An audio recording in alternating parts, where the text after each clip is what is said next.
Hi folks, welcome back to the Hoard. It's always good to see the old Energizer back there all charged up behind the trophy. It's somewhere around 3 o'clock. Yeah, I didn't change this clock. 22.1 Celsius, 38% humidity. So somewhere around 3, 11, 3, 15, 73% out there. Welcome to Tuesday. Ignore the temperature reading, it's sitting in the sun. Guys, I got a question, and it's an electrical question, power box question. So let me ask it, and you guys can tell me. My house has 200 amp service. You look on the very top breaker on the box. It's a big breaker all by itself that says 200 amp, and you look at the line coming in and all that. And I have 200 amps coming into my house. Cool. And I have a 50 amp breaker for the dryer and a 30 amp breaker for the stove. And I have a 20 amp breaker for the well, and I'm about to put a 50 amp breaker that used to be for the welder, and I'm about to put that into a remote box.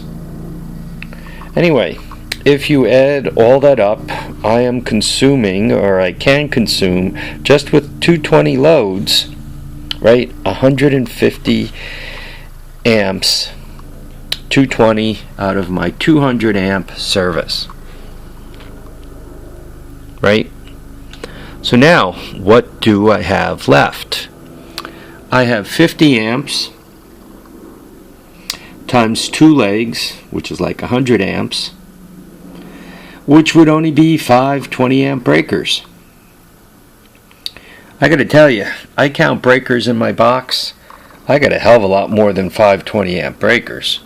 And quite honestly, not only do I have, I mean, if I go to any of my friends' electrical boxes, you know, a lot of times they got the dryer, they got the stove, they got the well, right? Then they have a jacuzzi. They have an electric hot water heater, right? I mean, you just keep adding and adding and adding, right? I mean, if quite honestly, if you add an electric hot water heater to this, just on 220 loads, I would consume my entire 200 amp service, right? 50 amps for a hot water heater would be all I got, right? Theoretically, a welder, a well, a dryer, and a stove, right? That would be all of my 200 amp service. Now, obviously, the welder is used rarely. Stove more frequently. Dryer, you know, depending on how much laundry you do, an hour a day, 2 hours a day. I mean, well is a continuous type of thing. But that doesn't mean that you're not welding while your wife isn't doing laundry, which means you are going to be using the well, and the stove could be on, right? Though, I mean, how often do you have every burner on the stove on so that you're burning all your amps? But it doesn't mean your hot water heater isn't going, and so your jacuzzi. I guess the comment is, right, I have a 200 amp service. Could I put just one, instead of a 50 amp breaker there, could I go for a 100 amp breaker? And this is a 100 amp box, so I won't exceed this box, and I won't exceed this breaker, though through this box, right, I mean, most of the current will be used by the arc welder, but that's like almost never. And quite honestly, when I'm using the arc welder, I'm probably going to shut down the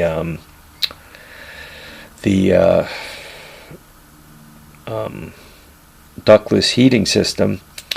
And not that I'm worried about power, I just don't want any glitches from the arc welder to go back and do some damage to a $250,000 circuit board.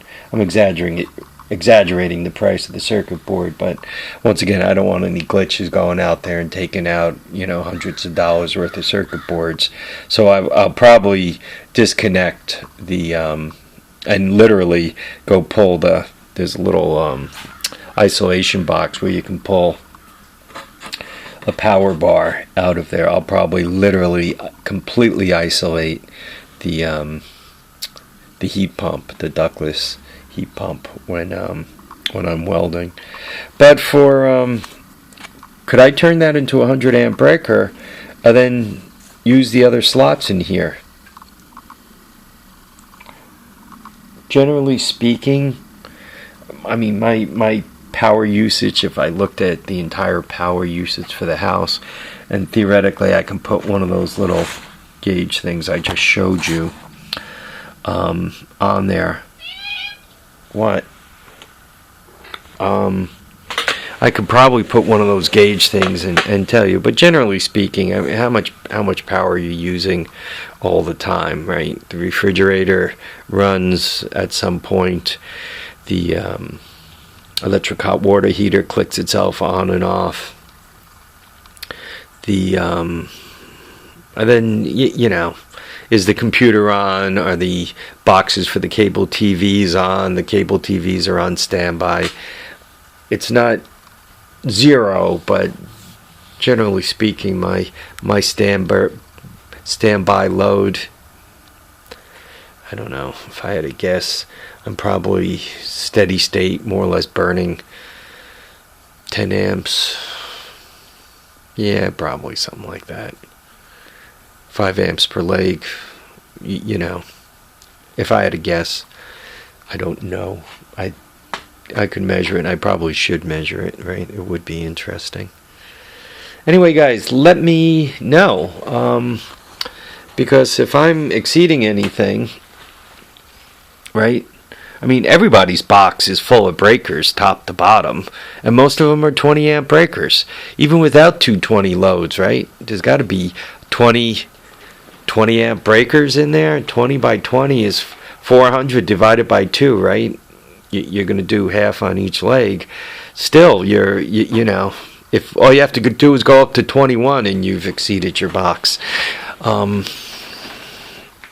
anyway, guys, so obviously I don't know what the what code is for exceeding the rating of your power panel is. I don't know if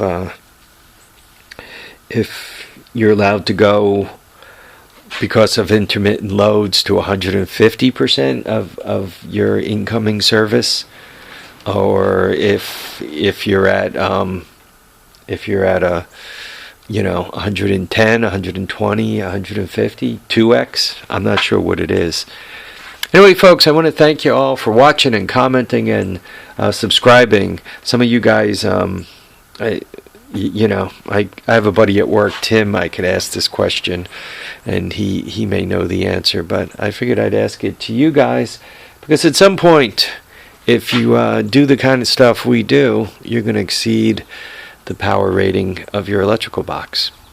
Folks, thanks for watching, commenting, subscribing. Remember to keep your feet down, keep your head up, and folks, please get out there and enjoy all your days. You don't know how many you're going to get, so get out there and enjoy them. Bye now.